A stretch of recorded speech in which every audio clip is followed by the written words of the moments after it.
Price Lord. கர்த்தருடைய பரிசுத்த நாமம் மகிமைப்படுவதாக. இந்த அருமையான நாளுக்காக நான் ஆண்டவரை ஸ்தோத்திரிக்கிறேன். உங்களை சந்திக்கிறதுல நான் மிகுந்த மகிழ்ச்சி அடைகிறேன்.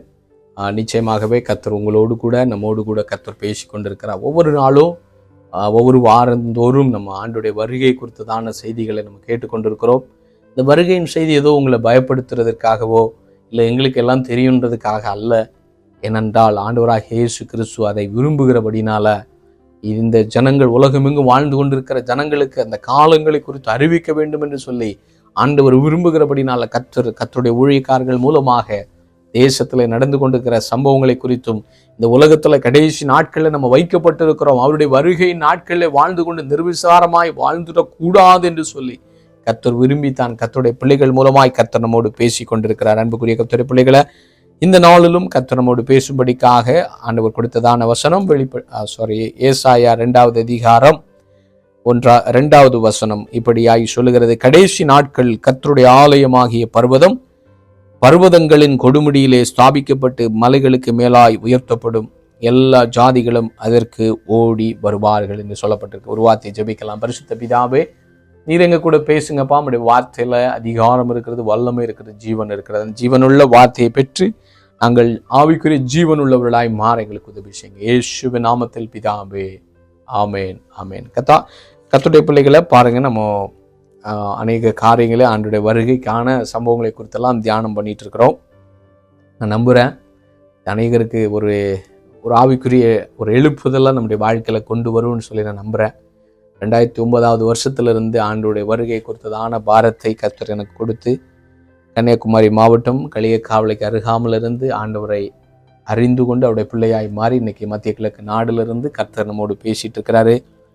நான் உலக பிரகாரமான ஒரு நல்ல ஒரு மெடிக்கல் கம்பெனியில் எக்ஸிக்யூட்டிவாக கர்த்தர் எனக்கு வேலை கொடுத்திருக்கிறார், உண்மைதான். ஆனால் வேலையில் இருந்துமே அந்த வேலையை காட்டிலும் கர்த்தருடைய வேலையை நான் நேசிக்கிறேன், கர்த்தருடைய வார்த்தையை நேசிக்கிறேன். உலகத்தில் நடக்கிற சம்பவங்களை நான் நடந்து கொண்டிருக்கிற காரியங்களை வேத வசனத்தில் சொல்லப்பட்ட தீர்க்க தரிசனத்தின் மூலமாக அதை பார்க்கும்போது ஆண்டுடைய வார்த்தை உலகமெங்கும் பிரசங்கம் பண்ணுன்ற ஒரு பெரிய வாஞ்சையும் ஒரு ஏக்கமும் தான் நாளுக்கு நாள் பெறுகிறதே தவிர, உலகத்துக்காக நம்ம வேலை செய்கிற உண்மைதான். ஆனால் அது ஒன்லி இந்த வயிற்றுக்காக நம்ம பிழைக்கிறோம். ஆனால் நித்தியமான ஒரு வாழ்வை தருகிறதான நித்தியமாக என்றைக்கும் நம்ம அவரோடு கூட, அதாவது இந்த உலக பிரகாரமான வாழ்க்கை 80 அல்லனா 70 அல்லனா 80ன்னு சொல்லி கர்த்தருடைய வார்த்தை சொல்லுது. ஆனால் கர்த்தரோடு கூட இருக்கிற வாழ்க்கை நித்தியமான வாழ்க்கை 1000 வருடம், அதன் பிறகு நித்தியமான வாழ்க்கை. அப்போ நித்தியமான வாழ்க்கை குறித்து யோசிக்கும் போது இந்த உலகத்தில் வாழ்கிற வாழ்க்கை ஒன்றுமே இல்லை என்று சொல்லி என்ன தோன்றி ஆண்டவருக்காக இன்னும் ஏதாவது செய்யணும். ஆனால் பெரிய வாய்ப்புகள் இல்லாததுனால இப்படிப்பட்ட வீடியோக்கள் மூலமாய் ஆண்டவருடைய வார்த்தைகளை பேச கர்த்தர் அடிமையை பலப்படுத்தி கொண்டிருக்கிறார். நிச்சயமாக உங்கள் வாழ்க்கையிலும் ஒரு பெரிய தாக்கத்தையும் ஒரு ஏக்கத்தையும் கொண்டு வரட்டும். நீங்களும் இதை பார்த்து கொண்டிருக்கிற கர்த்தருடைய பிள்ளைகளை உங்கள் வாழ்க்கையிலையும் ஒரு பெரிய நீங்கள் ஆண்டவரிடத்தில் ஜெபம் பண்ண, ஆண்டவரை எனக்கும் அப்படிப்பட்ட தரிசனங்களை தாங்க, சொப்பனங்களை தாங்கப்பா, கடைசி காலத்தில் என்னை பயன்படுத்துங்கன்னு சொல்லி யாரெல்லாம் ஏங்கி கொண்டு நீங்கள் பார்க்குறீங்களோ நிச்சயமாகவே கர்த்தர் உங்களையும் பயன்படுத்த அவர் வல்லவராக இருக்க. அவங்க மூலமாக இன்னும் பல ஜனங்களை ஆண்டவருடைய வருகைக்கு நேராய் நடத்தவும், ரட்சிக்கப்படாத அநேகரை ரட்சிப்பிலே நடத்தவும் கர்த்தர் நம்மை பலப்படுத்துவாராக. பாருங்க, படித்ததான வசனம் ஏசாயா தீர்க்கதரிசி மூலமாக முன்னாடி எழுதப்பட்டதான ஏசாயா மூலமாக அன்றைக்கே ஆண்டவர் பேசியிருக்கிறார். பாருங்க, எனக்கு இப்போ இதை பிரசங்கிக்கும் போது உனக்கு ஒரு கேள்வி வருது. ஏன் அவ்வளோ நாளுக்கு முன்னாடி நடக்கிற ஒரு சம்பவத்தை எதற்காக இப்படிப்பட்ட தீர்க்கதரிசிக்கு ஆண்டவர் வெளிப்படுத்தணுங்கிற கேள்வி நார்மலாக வருவது இயல்பு. ஏன் நடக்கணும், ஏன் ஆண்டவர் சொல்லணும், இனி எப்போ நடக்கிற சம்பவத்தை ஏன் இப்போவே சொல்லணும் அப்படின்ற ஒரு கேள்வி வருதல்லவா. பாருங்க, அப்போ ஆண்டவராகிய தேவனுடைய பாரம் என்னன்னா, வரும் காரியங்களை கர்த்தருடைய பிள்ளைகளோடு, தீர்க்கதரிசிகளோடு, ஆண்டவரை அதிகமாக நேசிக்கிற கர்த்தருடைய பிள்ளைகளோடு அவர் சொல்லணும்னு சொல்லி அவர் விரும்புகிறாருங்க. ஒரு 2500 வருஷத்துக்கு முன்னாடியே ஏசாயா தீர்க்கதரிசி மூலமா கடைசி நாட்களில் நடக்கிற சம்பவத்தை பேசியிருக்கிறாரு. கடைசி நாள்னா இன்னைக்கு நம்ம வாழ்ந்து கொண்டிருக்கிற காலத்துல நடக்கிறத அன்னைக்கே பேசியிருக்கிறாரு, ஆல்மோஸ்ட் 2500 வருஷத்துக்கு முன்னாடி. ஆனா இன்னைக்கு நம்ம இந்த கடைசி நாட்களும் கடைசி நொடி பொழுதுல வாழ்ந்து கொண்டிருக்கிற நமக்கு அதை கேட்கறதுக்கு மனம் விருப்பம் இல்லை. என்னையா பேசுற, அதெல்லாம் நம்ம இன்னும் பல்லாயிரம் வருஷம் வாழ போறோம் அப்படின்ற எண்ணத்தோடு நம்ம என்ன செய்கிறோம், இன்னைக்கு கடைசி கால மெசேஜ்களை கேட்குறோம். அதை நினைக்கும் போது இருதயத்தில் ரொம்ப வேதனையாகவும் இருக்கிறது. ஏன் நம்முடைய இருதயங்கள் எல்லாம் அடைக்கப்பட்டு இருக்கிறது? அன்றைக்கே அவர்களுக்குள்ள ஒரு ஏக்கம் இருந்துச்சுன்னா இந்த காலத்துல கடைசி நிமிடத்துல வாழ்ந்து கொண்டிருக்கிற உங்களுக்கும் எனக்கு எவ்வளவு ஏக்கம் இருக்க வேண்டும். ஆண்டவரே எனக்கு கற்றுத்தாருங்கன்னு சொல்லி கேட்க வேண்டாமா? நம்ம விரும்ப வேண்டாமா? நம்ம ஏங்க வேண்டாமா? ஒருவேளை நீங்க பல வேலை செய்யலாம், பரவாயில்ல. வேலை செய்து கொண்டே நம்ம முழு நேர ஊழியமா இருந்தால் மட்டும்தான் கர்த்தர் கடைசி காலத்தை பற்றி வெளிப்படுத்தணும்னு அப்படி அல்ல. கர்த்தர் வெளிப்படுத்த அவர் வல்லவராக இருக்கிறார். நீங்களும் விரும்பினால், நீங்கள் ஆண்டவருடைய சத்தத்தை கேட்கணும், வரும் காரியங்களை அறிய வேண்டும் என்று சொல்லி விரும்பினால், அவர் அவருடைய பிள்ளைகள் மூலமாய் பேசி அநேகரை அவருடைய வருகைக்கு நேராகவும் ரட்சிப்புக்கு நேராகவும் நடத்துவதற்கு அவர் வல்லமை உள்ள தேவனாய் இருக்கிறார். அன்புக்குரிய கர்த்தருடைய பிள்ளைகளை பாருங்க, கேட்ட வசனத்தின்படி இந்த வசனம் என்ன சொல்லுது? கடைசி நாட்களில் கர்த்தருடைய ஆலயமாகிய பர்வதங்களின் கொடுமுடியிலே ஸ்தாபிக்கப்பட்டு என்று சொல்லப்பட்டிருக்கு. பாருங்க, கடைசி நாட்களில் ஒரு சம்பவம் நடக்கும் என்று சொல்லி ஏசாயா தீர்க்கதரிசிக்கு அன்றைக்கு தெரியுமோ இல்லையோ, ஆனால் கர்த்தருக்கு தெரிந்துதான் அவர் ஏசாயா தீர்க்கதரிசி மூலமா சொல்கிறார். ஏனென்று சொன்னால், கடைசி நாட்கள்ல அங்க என்ன இருக்காது? ஆலயம் அங்க இருக்காது. எருசலேம் ஆலயம் அங்க இருக்காது. மறுபடியும் என்ன செய்யணும்? அந்த ஆலயம் ஸ்தாபிக்கப்பட வேண்டும் என்று சொல்லி ஏசாயா தீர்க்கதரிசிக்கு ஆண்டவர் தீர்க்க தரிசனமாய் சொல்லுகிறார். அப்பா, வருங்காலங்கள்ல, அதாவது கடைசி நாட்கள்ல ஆலயம் கட்டப்பட வேண்டும். ஏனென்று சொன்னால், இன்னைக்கு நீ பார்த்து கொண்டிருக்கிற ஆலயம் இருக்காது. ஏனென்று சொன்னால் அந்த ஆலயம் இடிக்கப்பட்டு போகும் என்று சொல்லி ஆண்டவர் என்ன சொல்றாரு? தீர்க்க தரிசனமாய் அன்றைக்கே பேசுகிறார். பாருங்க, இது அந்த வசனத்தின் அடிப்படையில் நம்ம பார்க்கும்போது எருசலேம் ஆலயத்தை குறித்து நமக்கு தெரியும். சாலமோன் ஐயா மூலமாக சுமார் 10வது நூற்றாண்டு, அதாவது கிமு 10வது நூற்றாண்டுல முதல் முறையாக சாலமோன் ராஜா மூலமாக அந்த ஆலயத்தை கட்டுகிறாங்க. கட்டி தேவனை ஆராதித்து தேவனை மகிமைப்படுத்தினாங்க. அற்புத அடையாளங்கள் நடந்தது. அந்த எருசலேம் ஆலயத்துல தேவ மகிமை விளங்கினது உண்மை, எல்லாம் நடந்தது. தேவ மகிமை விளங்கினது. இப்போ எல்லா ஜனங்களும் என்ன செஞ்சாங்க? ஆண்டவருடைய மகிமையை பார்த்தாங்க. அப்படிப்பட்ட சம்பவங்கள் எல்லாம் நடந்தது. ஆனால் அது ரொம்ப நாள் நடக்கலைங்க. கொஞ்ச காலம்தான், கொஞ்ச நாளம்னா சுமார் 400 வருடங்கள் அது நடந்தது உண்மைத்தான். ஆனால் இவர்கள் கர்த்தரை விட்டு விலக ஆரம்பித்தாங்க. தேவ மகிமை அவங்க ஜெனரேஷனை விட்டு தேவ மகிமை கொஞ்சம் கொஞ்சமாய் மாறி என்ன நடக்குது? 6வது நூற்றாண்டுல 587வது வருடம் கிமுல என்ன செய்தார்? அந்த ஆலயம் இடிக்கப்படுகிறது. முதல் ஆலயம் இடிக்கப்படுகிறது. அப்போ ஆண்டவரை விட்டு இவர்கள் விலகினது நிமித்தமாக, கர்த்தர் சொன்ன காரியங்களை அவங்க நிறைவேற்றாதது நிமித்தமாய், கர்த்தர் அவர்களுடைய தேவ மகிமை அந்த இஸ்ரவேல் ஜனங்களை விட்டு, அந்த யூத ஜனங்களை விட்டு மாறும்போது அவர்கள் என்ன செய்யறாங்க? புறஜாதியுடைய கரத்துல கொடுக்கப்பட்டு நேபுகாத்நேச்சர் மூலமாக அந்த ஆலயம் இடிக்கப்படுகிறது. நமக்கு தெரியும் ஒருவேளை ஹிஸ்டரி. அதன் பிறகும் எப்படியாவது அதை கட்ட வேண்டும் என்று சொல்லி அநேகர் போராடினாங்க. அநேகர் அதற்காக எதிர்பார்த்து கடைசியில் செருபாபேல் அது மாத்திரமல்ல எஸ்ரா தலைமையில அதை மறுபடியும் கட்டுகிறாங்க. சுமார் 70 வருடம் முடித்து கிமு 515வது வருடம் கட்டி முடிக்கிறாங்க. மறுபடியும் ஆண்டுடைய ஆலயம் கட்டப்பட்டிருக்கிறது. அந்த ஆலயத்துல தேவ மகிமை இருந்தது. கர்த்தருடைய பிள்ளைங்க தேவனை தொழுது கொண்டாங்க. எல்லாம் நடந்தது உண்மைதான். ஆனாலும் இவர்கள் மறுபடியும் ஆண்டவரை விட்டு விலகி போகும்போது கடைசியில் என்ன நடந்துச்சு தெரியுமா? இந்த ஆலயம் கொஞ்சம் அப்படி என்ன பண்ணாங்க? கொஞ்சம் அதை இடிக்கப்பட்டாங்க. மறுபடியும் மொத்தமா இடிக்கப்படவில்லை. ஆனா என்ன பண்றாங்க? அதை கொஞ்சம் ரீமாடல் எல்லாம் பண்ணிட்டு ஏரோது நாட்கள்ல மறுபடியும் அந்த ஆலயத்தை கொஞ்சம் ரீமாடல் பண்ணி அதை என்ன செய்யறாங்க? அதை பிரதிஷ்டை பண்ணி அப்படி நல்லபடியா தான் வைத்திருக்கிறாங்க. அந்த ஆலயத்துல தான் இயேசு கிறிஸ்து ஊழியம் செய்கிறாரு. இயேசு கிறிஸ்து ஊழியம் செய்யும் போது நமக்கு தெரியும், எருசலேம் ஆலயத்துல ஊழியம் பண்ணாரு. ஈவன் அந்த கடைசி கால சம்பவங்கள் எல்லாம் எருசலேமுக்கு அருகாமல் இருந்து பேசுறாங்கன்னு சொல்லி, ஒலிவுமலையிலிருந்து பேசுறாங்க.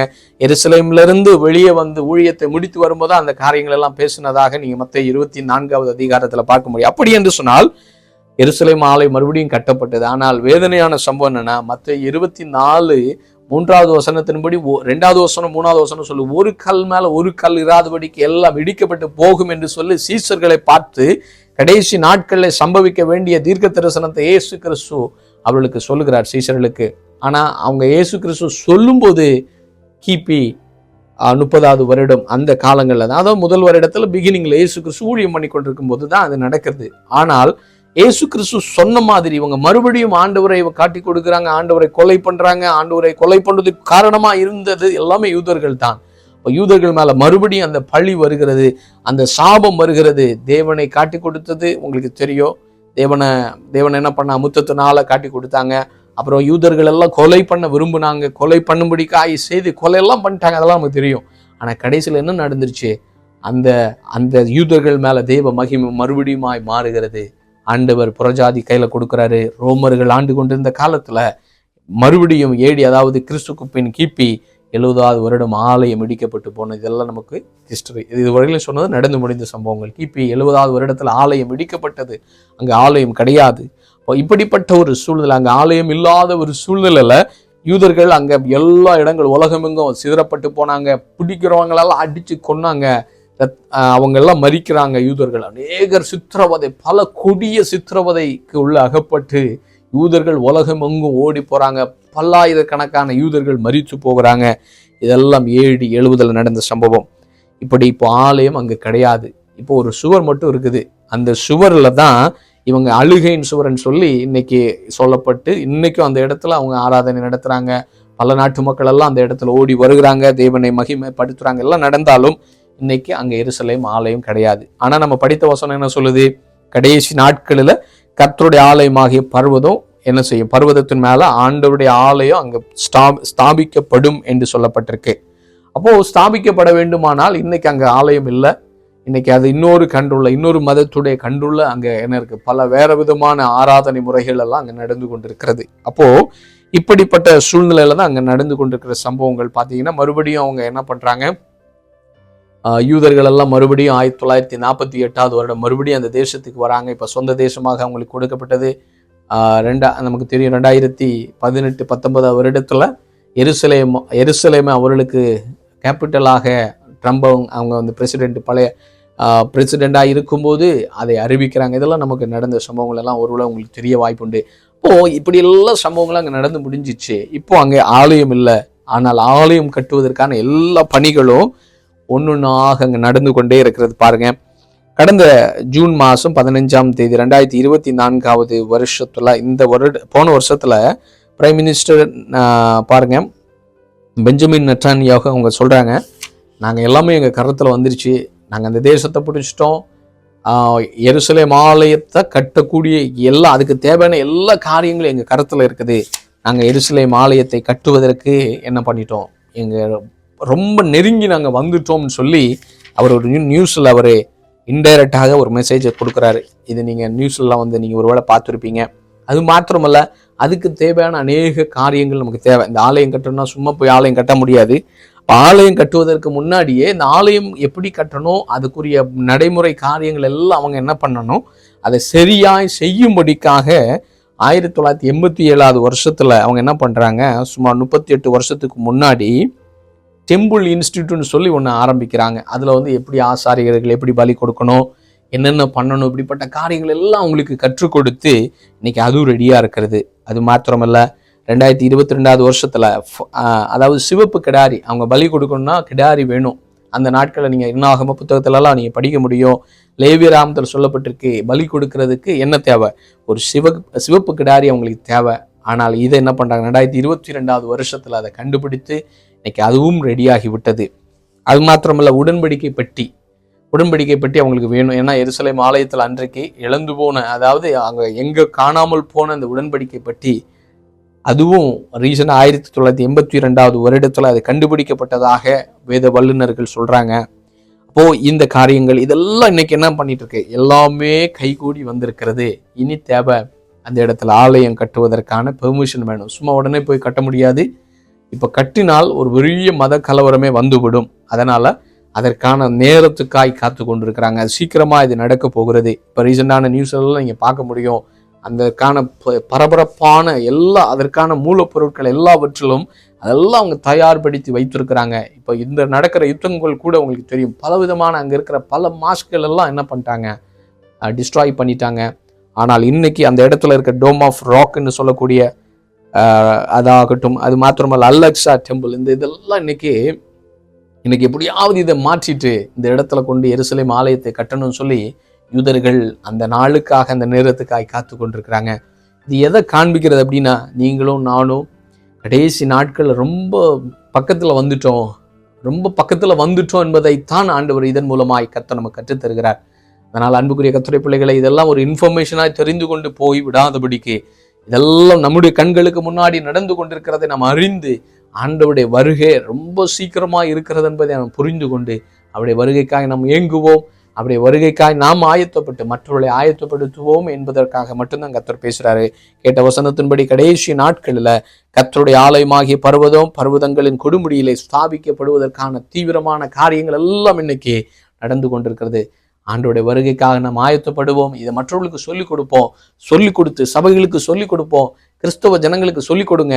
இந்த மாதிரிப்பா எல்லாமே நமக்கு முன்னாடி நடந்துட்டு இருக்குது. இன்னும் பார்த்து நீ நிருபசமரமா இருந்தது போதும், அனலும் குளிரும் இல்லாம ஒன்னி அனலாரு அல்லனா குளிராயிருன்னு ஆண்டவர் லவோதிக்கேயா சபையை பார்த்து சொன்னாரே, வெதுவெதுப்பா இருந்ததெல்லாம் போதும்பா, நீ அனலாய் மாற வேண்டிய காலம் என்று சொல்லி கர்த்தர் என்னோடும் உங்களோடும் கர்த்தர் பேசி கொண்டிருக்கிறார்.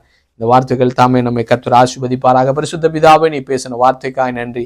இந்த வார்த்தை மூலமா எங்களோடு பேசியிருக்கிறீங்க. இந்த வார்த்தைகள் மூலமாக கர்த்தாவே இந்த கேட்கிற ஒவ்வொரு வாழ்க்கையிலும் 30, 60, 100 மடங்கு கனி உண்டாகட்டும். இயேசுவின் நாமத்தில் பிதாவே, ஆமென், ஆமென். God bless you. Praise the Lord.